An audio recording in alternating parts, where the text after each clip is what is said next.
Hello, nurses, at sa lahat ng mga taga-subaybay natin dyan. For today's video, mga intay, is mag-unbox tayo ng mga scrub suits na pinadala ng Kaizen Healthcare Apparels.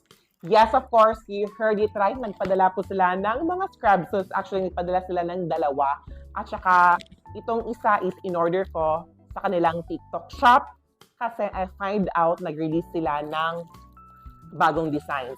I was kind of shocked talaga, no? Kasi medyo pricey siya, pero not as pricey as other scrub suit brands. Pero with this, hindi ka talaga magsisisi dahil Diyos ko, super ganda ng material nito. Actually, I already have two of this kind of scrub suits and then dahil ang daming nagandahan. Yung fit niya is perfect. Tapos hindi mainit siya dahil tapos pag lalabahan mo siya, ang dali lang niyang mauga or ang dali lang niyang